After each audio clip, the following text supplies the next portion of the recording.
With great power comes great responsibility. That's how it perfectly summarized the scenario that's engulfing Tarkov right now. A couple days ago, previous to this, I had not gone on the Escape from Tarkov subreddit. I just don't upload content from Tarkov onto my channel just because I don't like wipes. I would prefer to have constant servers so I can work towards something and have a goal, kind of like an MMO if anything. But I had saw this post 3 days ago and it had exploded essentially. And when you read the title, you can kind of understand what's happening, and it's been happening like this for a long time where streamers get preferential treatment, and it's just how it works because a company will see them streaming, giving free advertisements, and if they get stream site, they're gonna be more inclined to help that streamer out, and this case is no different from any others. And essentially, William 21 South says, "Don't kill streamers if you want to keep your account." Now, essentially, imagine playing the game and you paid for it and you buy EOD, which is $140, which is, it's not cheap. It's like basically 2 full price games for one. And you just get banned randomly because you killed a streamer. And essentially he talks about two days ago, he was on Woods and he was geared and he killed someone. And I guess recently with this new wipe, there's been a lot of desync and audio bugs, and this Twitch streamer essentially thought that he was cheating. And this is where the part of great power comes with great responsibility. And I'll play the clip for you here. Oh, he's just cheating. Oh, I'm just getting him banned. Okay. As you saw there, the streamer does end up getting killed, and he calls cheats, which, if a fair game, if you have a lot of hours in a game, you can call cheats because you might have experienced them before. For example, I know when someone's cheating in CSGO, but then again, I don't have an access to get people banned. And do pay attention here because he does start to alt tab, and I guess this is when he starts to send the report to Battlestate Games.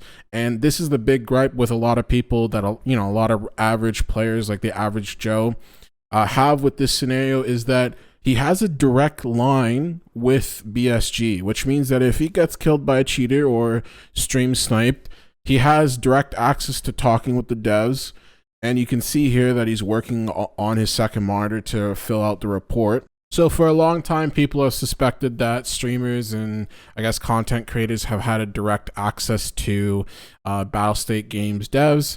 And this YouTube video, even though it's in German, it is confirmed essentially that they do, and that they can directly talk to them and file reports.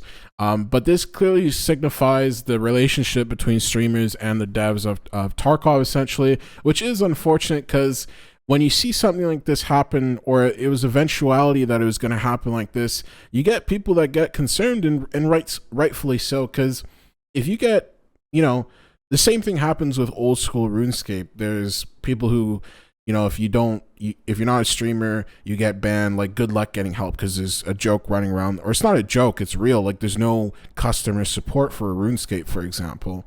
And the same thing happens here with the lack of communication from the devs. You get people who get legitimately scared. And, I'm scared to play, even though I don't play, or I haven't played for the last 2 years, because I don't want to lose $140. I don't want my account to get banned. And in this case, people raise good concerns. Battlestate Games will ban someone that's innocent within 5 hours, or in this case, it was 10 minutes, but can't ban an obvious 20 rep flea market cheaters, which I believe from my understanding is just someone that boosts up to level 20 and they can access the market in the game. But yeah, it is really unfortunate, and I'm going to kind of go over his apology video. But before we do that here, T-minus how many minutes until that guy's banned? Probably like 10. Next wipe. Huge.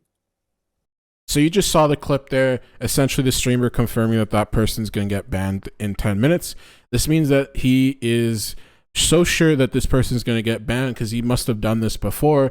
And unfortunately, there has to be other victims in the past, but this is the only person or the only time that this has come to light. Now, with that being said, I want you to pay attention with how sure he was that this person got banned, because when we look at his apology video, he's going to claim that he didn't realize or didn't know that they were going to ban him, which, if you look at the clip that was just played, he sounds so sure that it was going to happen. And I'll play another clip here for you that essentially says that he's going to get banned when a viewer questions him. Speedrunning raids. He's not getting banned? No, that guy's getting banned.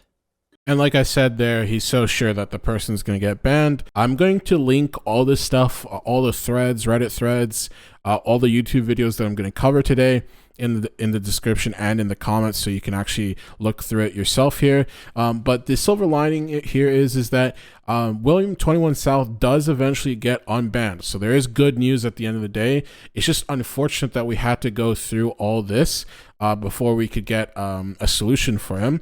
And the funny thing is that you don't see a solution presented by the streamer himself. It was actually other streamers that had helped William 21 get his account back, which is the real unfortunate thing here. So like I said before, I was going to cover his apology video, but realistically, I'm not going to sit here through 20 minutes. I just want you to know that when you do watch this apology video, if you do, he does claim at one point that he's like, well, I didn't know that BSG was going to ban him, except the clips that I showed you earlier. He's so sure that he's going to get banned, and he does even claim a timer of 10 minutes, and he does get banned. So like I said, Uncle Ben said it best, with great power comes great responsibility. And honestly, Pestily says it here best. I don't watch his content, but you know, mad respect for actually coming out here and being able to say, the thing is that people are mad about the fact isn't the fact that he reported someone sus, is that streamers have too much power, and his reaction to how he flaunted that power, this video barely addresses those concerns, which is why people are still mad. This apology video was so bad that he actually had to make a twit long, which I'm not even going to bother covering this. So I'll link to everything here. You can kind of go through it yourself. At the end of the day, Battle State Games does need to come out and make a statement about this, because they need to alleviate people's fears. Because when you lose customers for the first time and you break that trust, they're not going to come back unless it's something revolutionary, like with what's that one game, No Man's Sky or Cyberpunk, and that rarely ever happens. A lot of games fall through and they don't come back. But honestly, it's sad to see this, because Tarkov is one of those unique games that has captured the market, because there's nothing else like it, and we just want the game to be better, and we want equal and fair representation, because we don't want to be banned just because you killed someone that looks sus. But at the end of the day, I wonder what your opinion is on this. I'm pretty sure you're pretty much against streamers having on this unmitigated power against you if you do kill them. But yeah, that's it for the video today, and have yourselves a great day. Goodbye.